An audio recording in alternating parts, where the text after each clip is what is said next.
Assalomu alaykum qadrli do'stlar. Bugun yana shu Chordara mahallasiga, chislomuz hali ham o'sha 31-mart 25-yil pomidor ko'rishga keldik. Nihollarimiz juda ham sportivniy bo'lib o'syapti.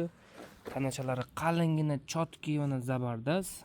Biz hozir nima qilishimiz kerak? Bu yerga asosiy 1340 NPK bilan tomir o'g'ittiruvchi o'g'it ikkalasini qo'shgan holatda bersak agar, tomirlarni zo'r shakllantirib, tomirni ko'paytirib beradi.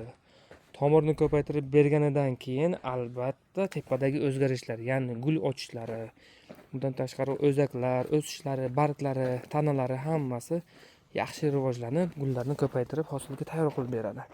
Bu hozirga hosil bo'lmaganligi uchun ham bersak agar, o'sha hosil beradigan tanachalarni nima deydi, ko'paytirib beradi. Bizga hozir hosil bermasa ham keyinchalik shunaqa bir udarni tomirchalar chiqarib beradi. O'sha tomircha keyin semirgandan keyin sirazi tanalariga, hosillarga, gullariga birdaniga effektni beradi.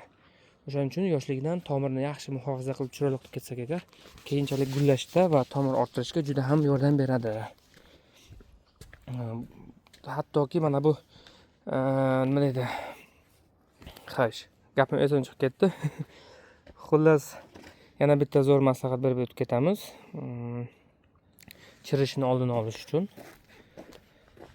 Xo'sh, Fitosparen bitta paketchasi 100 litr suvga bo'ladi. O'shadan ham berib turish kerak bo'ladi. Tomirdan ham, bargdan ham. Fitosparen karnavagnil, chorniy noshki va har xil bakteriyal yomon bakteriyalarni yo'qotib, tirik bakteriyal yaxshilarni o'tkazib beradi. Shunaqa tomonlari bor. Hozircha shu bugunda yetarli.